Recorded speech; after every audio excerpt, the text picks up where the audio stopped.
Recompensa: brasilienses que economizarem água vão ter desconto de 20% na conta deste mês.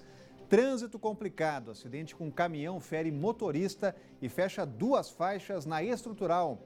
Vandalismo depois de derrota na Série D para o Vitória. Torcida organizada do Brasiliense quebrou vidros, cadeiras e arrombou portões do estádio Cerejão. E mais, curto-circuito em subestação da SEB deixa mais de 5 mil sem energia. Uma boa noite a você, eu sou Rodrigo Orengo e começa agora o Band Cidade, segunda edição.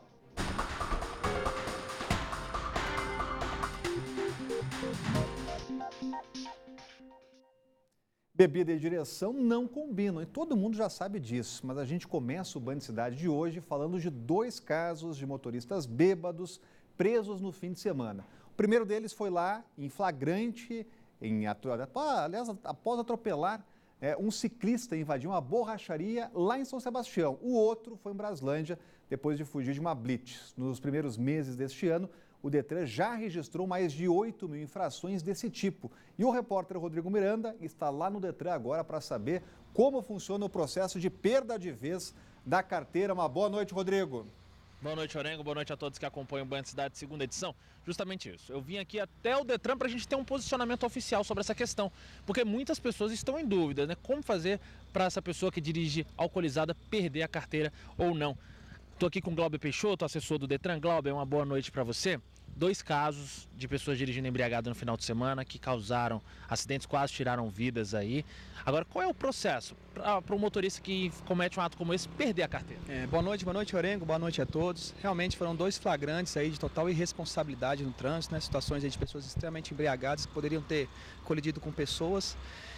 O que acontece numa situação como essa é que a pessoa ela passa por um processo administrativo, processo previsto no Código de Trânsito, onde é necessário obedecer o processo legal com ampla defesa e contraditório. São muitas demandas, nós tivemos no ano passado mais de 20 mil, esse ano mais de 8 mil casos somente de alcoolemia entre os casos de suspensão. Então é necessário realmente que se faça todo um processo de analisar esses casos. Essas pessoas vão ter direito a se defender normalmente. E a partir geralmente de um ano e meio saem as decisões pela suspensão dessas pessoas. Agora pode levar muito tempo, né? Lembrando o caso de Taguatinga, que o rapaz arrastou a senhora que vendia balões. Ele havia sido pego na lei seca, a carteira foi suspensa, ele recorreu algumas vezes. Como é que foi esse processo? Ele foi abordado uma primeira vez em 2014, no finalzinho de 2014, se não me engano, em novembro. E em 2016 saiu a decisão pela suspensão, mas havia ainda prazos recursais e ele entrou com recurso, primeiramente na JAR e depois na segunda instância no CONTRANDIF. Então, pela obediência aos ritos processuais, essa pessoa foi abordada uma segunda vez em 2016 e agora, há uma semana que saiu o processo de suspensão dele pela segunda alcoolemia que envolvia esse cidadão. Então ele deve responder mais um processo? Aí agora, com essa segunda alcoolemia e pelo recurso da primeira, é possível que abra-se aí um terceiro processo pela cassação da carteira dessa pessoa. Agora, 8 mil casos, já estamos falando de 11 anos de lei seca. Isso mostra o quê? Uma maior fiscalização, que as pessoas ainda estão meio imprudentes em relação ao assunto? O que podemos concluir em relação a isso? Acho que a gente pode, são os 2 fatos. Realmente há uma fiscalização mais intensiva, não só pelo Detran, mas pela Polícia Militar, o DR, no trabalho de mapear melhor as áreas, como foi o caso de Braslândia, uma cidade pequena, no final da noite, no domingo, mas havia ali um consumo de bebida alcoólica que já era evidenciado em outras horas, em outros dias, então por isso foi feita a abordagem. Então, o mapeamento das áreas para melhor fiscalizar e essas pessoas não se envolverem em acidente de trânsito é um dos aspectos que faz com que a gente tenha mais casos e, por outro lado, menos mortes no trânsito, como é o caso de 2019. Muito obrigado pelas informações, Glauber. Volto ao estúdio com você, Orengo. Obrigado, Rodrigo. Muita gente imprudente e não tem outra saída, né, Rodrigo? É cana mesmo. Cana não é cachaça, é cadeia mesmo para essa gente e a legislação, inclusive, prevê isso. Olha, o trânsito complicado hoje no fim da manhã na Estrutural. O motorista de um caminhão perdeu o controle e acabou batendo contra uma montanha de restos de obra à beira da pista. Ele chegou a ficar preso às ferragens. O acidente ocorreu na pista paralela à Estrutural, sentido plano piloto, próximo ao acesso do Jockey. O motorista manobrava para acessar a pista marginal quando bateu em outro carro, perdeu o controle e se chocou contra esse amontoado de brita. De acordo com o Corpo de Bombeiros, o motorista ficou preso nas ferragens do caminhão e ainda sofreu um ataque cardíaco. Felizmente, o caminhoneiro conseguiu ser retirado do veículo e reanimado pela equipe médica dos bombeiros. Ele foi levado inconsciente para o hospital de base na Asa Sul, com fraturas no tórax e na costela. Devido ao acidente, 2 faixas da estrutural foram bloqueadas, mas liberadas para o tráfego normal horas depois. Pois é, mas o caminhão está até agora lá, a gente vai chamar o nosso helicóptero com imagens lá da região. O Rafael Procópio sobrevoando agora a estrutural. E a gente está vendo que tem muito curioso, viu? Você que está saindo de casa agora, vai pegar a estrutural, está saindo do trabalho, não pare do lado do caminhão, segue o fluxo, senão é aquele congestionamento. O caminhão já está do lado ali da faixa, você está vendo que as duas estão liberadas, mas de um lado, em função dos curiosos, olha como é que está o congestionamento, né? O pessoal vai chegando ali perto do caminhão, vai dando aquela travada e provoca toda essa lentidão. Imagens do Rafael Procópio no caminhão, aliás, no helicóptero da Band News FM, focando agora o caminhão lá na estrutural. Vamos agora para imagens do DR, justamente da estrutural. De um outro ponto, a gente está vendo que o congestionamento está grande por causa disso. É o curioso que vai chegando perto do caminhão e aí reduz a velocidade e provoca toda essa lentidão. Mais uma via para você, agora a Épia Norte, sentido lá do Colorado, também congestionamento. Congestionamento, trânsito lento, tem que ter paciência para ir lá para Sobradinho, para Planaltina, subir o Colorado. Agora vamos para EPTG, na altura do viaduto Israel Pinheiro. Também trânsito fluindo, a gente está vendo que está fluindo lá para Taguatinga, ali um pouco mais de movimento na Marginal. A gente segue rodando as nossas câmeras, Eixão Norte chegando para você, câmeras do DR, sem problema nenhum, o trânsito está fluindo bem no Eixão Norte. Está aí, nosso trânsito, sempre o giro, você acompanha aqui no Band Cidade. Olha, a pista que dá acesso a Braslândia, onde aconteceu o acidente que matou o ex-deputado Juarezão, é conhecida como BR da Morte. Motoristas cobram a duplicação do local e sinalização. Não há pardais e carros passam em alta velocidade. Os destroços do carro ainda estavam na pista. O acidente que matou o ex-deputado distrital Juarezão, de 56 anos, aconteceu nesse trecho conhecido como 7 Curvas, na BR-080, sentido Braslândia. Foi na noite da última sexta-feira. A caminhonete em que estava o ex-deputado bateu na traseira de uma carreta. A pista é considerada perigosa. Pelos acidentes constantes, o local é até chamado de BR da Morte. Bastante pessoa de Braslândia que já perdeu a vida ali. Muita curva lá, muito perigoso. Principalmente que esse caminhão, passa muito caminhão na BR e é muito estreita, não tem nem escostamento. É muito perigoso, né? E também os motoristas também não respeitam, né, a sinalização. Corre em alta velocidade, não respeita a sinalização. E há várias ocorrências de acidente lá naquela área ali, 080. Faltam sinalização e iluminação. As cruzes espalhadas pelo acostamento confirmam os riscos. Quem passa pelo trecho diariamente teme pela segurança e diz que a atenção tem que ser redobrada. Motoristas cobram melhorias. A duplicação, né, e a iluminação. Acho que é melhorar bastante para evitar muitos acidentes. Estrutura de Transportes, o DENIT, afirmou que o estudo de duplicação da pista já está pronto e que a contratação do projeto vai ser feita ainda neste ano. Olha, o caso do racha da L4 Sul, a Justiça concedeu a autorização para que o sargento do Corpo de Bombeiros, Noé Albuquerque, volte a ter a permissão para dirigir. Ele foi absolvido em março deste ano pelo Tribunal do Júri de Brasília, depois de ser acusado de participar de um racha na L4 Sul. Está vendo imagens do acidente. O caso aconteceu em abril de 2017 e 2 pessoas morreram. Testemunhas afirmam que os carros de Noé e de Heraldo, outro acusado do crime, estavam emparelhados em alta velocidade.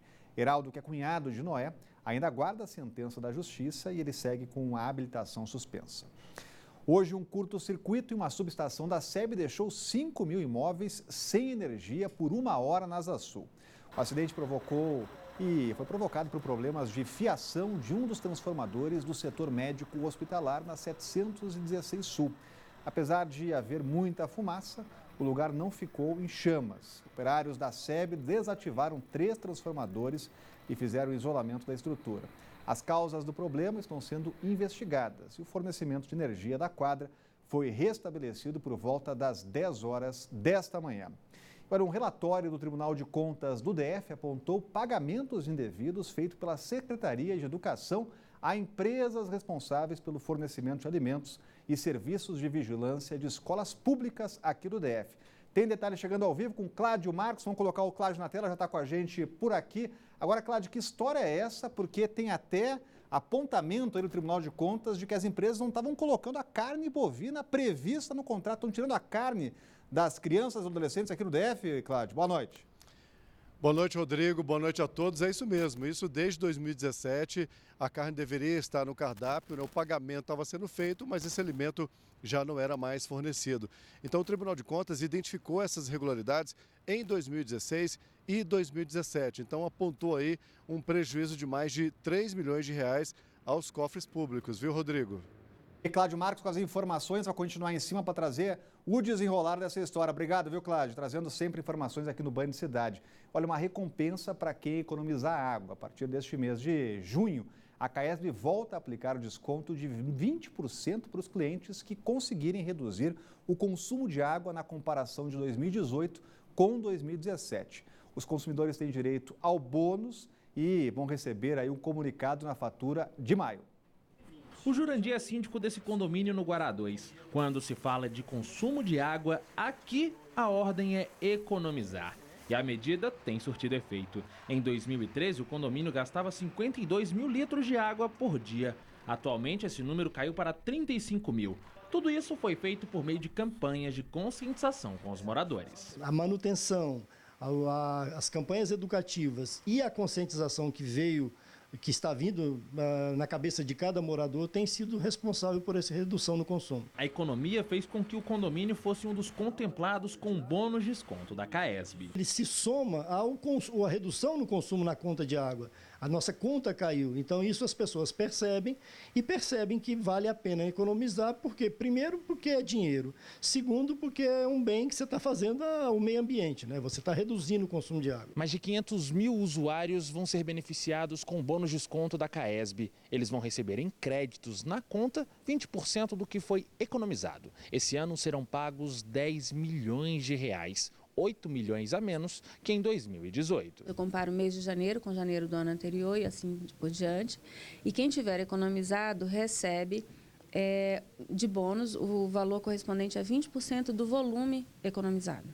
Então, se você economizou 10 metros cúbicos, 20% desses 10 metros cúbicos convertido em moeda, você vai receber como crédito na conta de água. A medida ocorre todo ano e atende uma lei distrital de 2009. O bônus é um estímulo, mas a CAESB alerta que depois do fim do racionamento, que durou 1 ano e 5 meses, a população voltou a aumentar o consumo. Deu uma relaxada, até as notícias de que os mananciais estão lotados, estão com 100% da capacidade, contribuem para isso, né?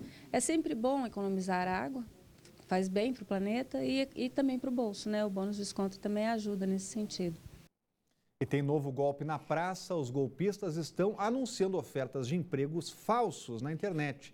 Eles deixam o pagamento antecipado e depois desaparecem, cobram esse pagamento, né? As informações estão chegando com o Leandro Aislan, direto do estúdio da Band News FM, já está com a gente por aqui. Uma boa noite, Leandro. Até os desempregados estão na mira aí desses falsários, né, Leandro?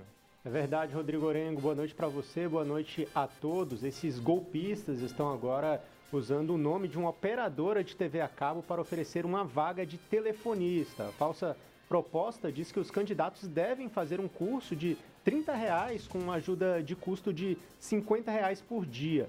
Mas, para isso, o interessado deveria depositar um valor em um cartão pré-pago e depois que a quantia era depositada, os estelionatários sumiam.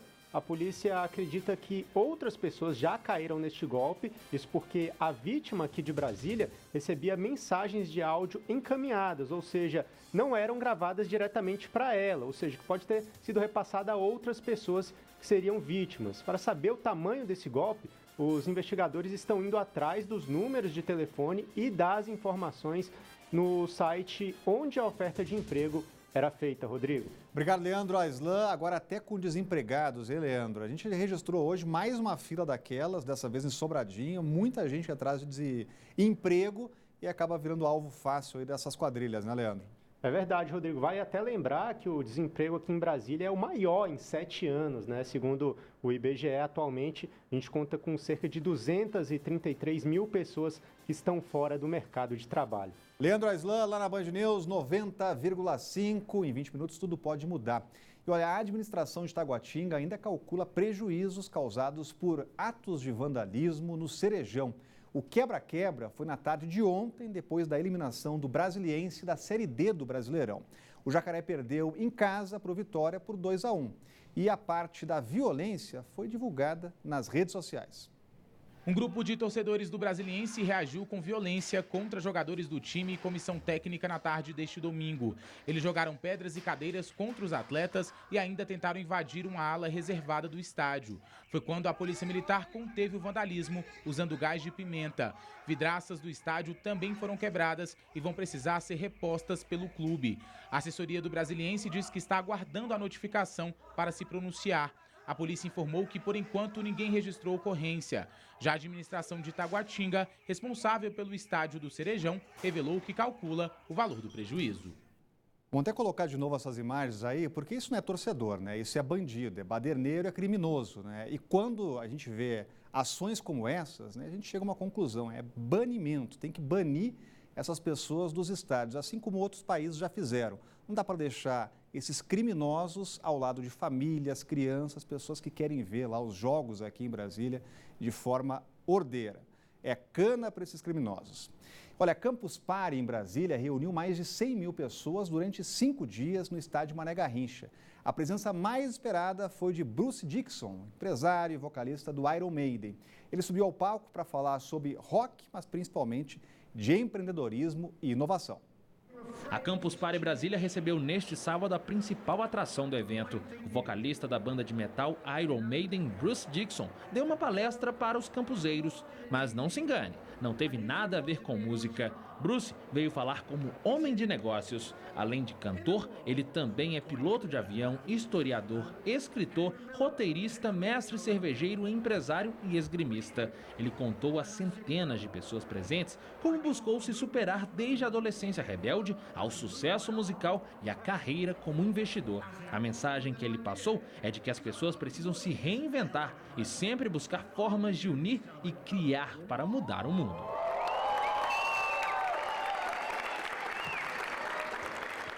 Durante a palestra, Bruce Dickinson interagiu bastante com o público e respondeu às perguntas enviadas. Ele ainda levou o público ao delírio ao anunciar que vai abrir mais uma linha de cerveja do Iron Maiden produzida e comercializada exclusivamente no Brasil. Quem veio acompanhar a palestra curtiu a experiência. É um baita depoimento de vida, um cara que venceu na vida, que teve persistência, porque no começo não foi fácil, depois que virou o vocalista do Iron Maiden ficou fácil, né?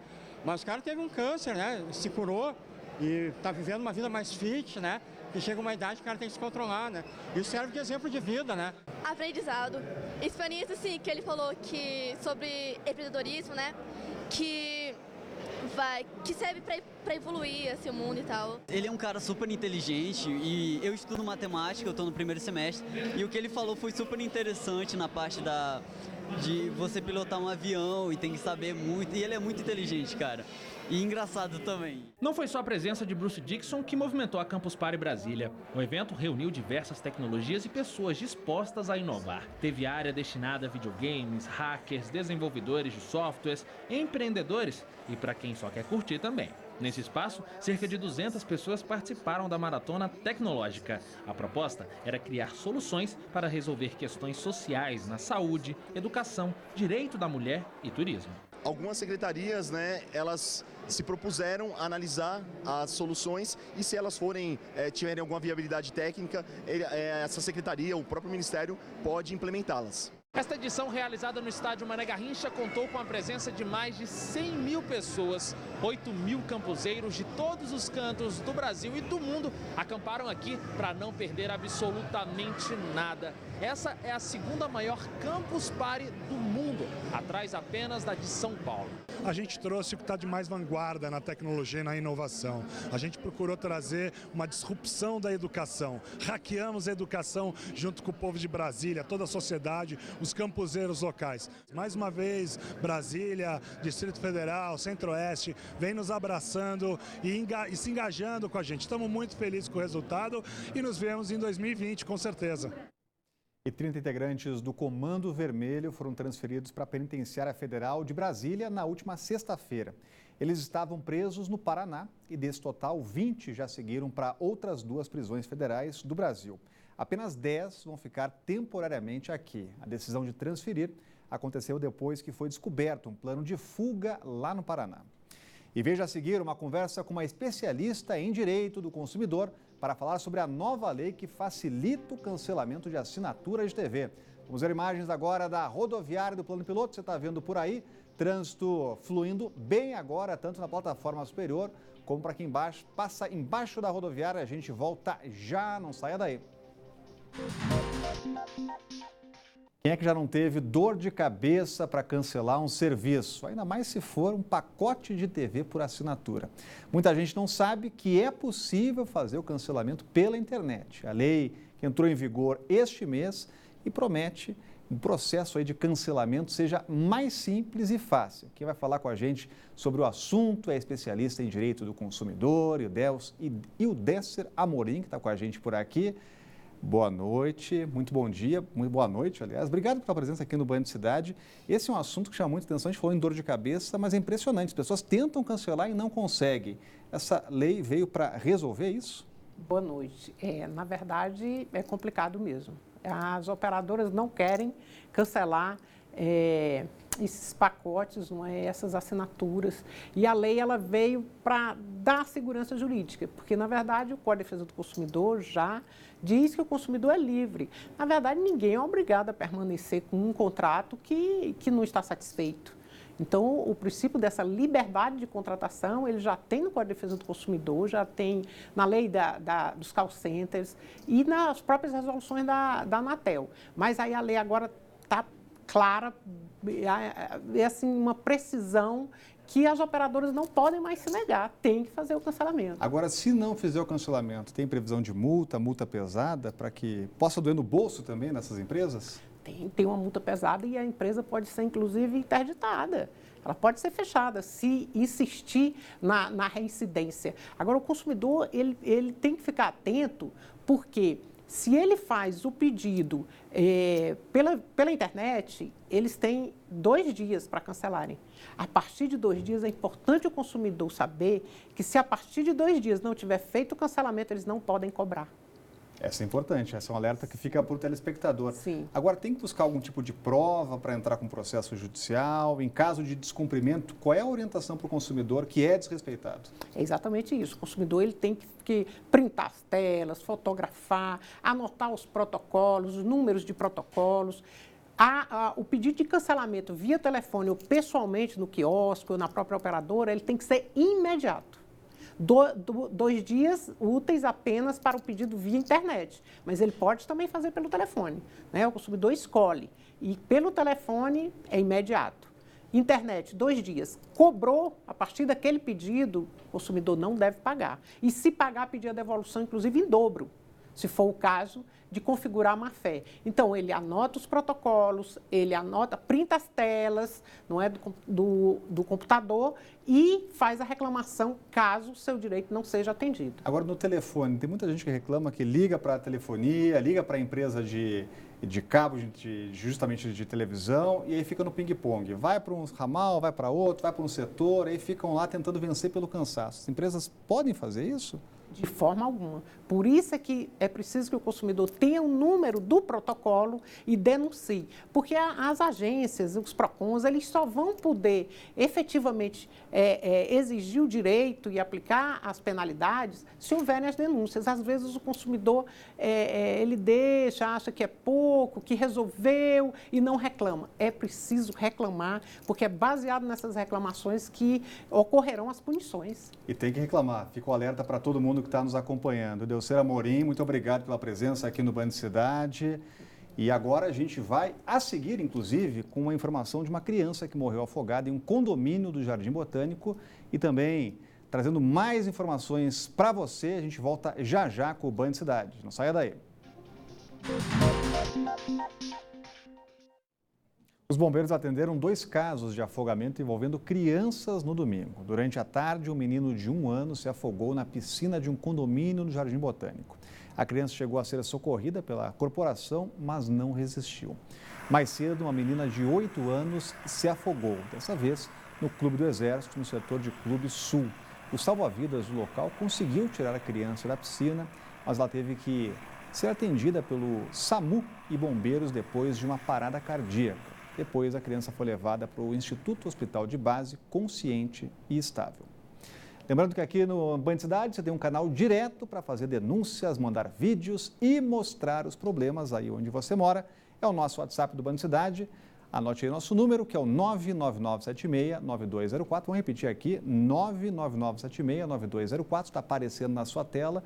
Então, você manda para a gente sua denúncia, o que acontece na sua região. A gente vai acionar nossos repórteres, que, claro, vão cobrar as autoridades.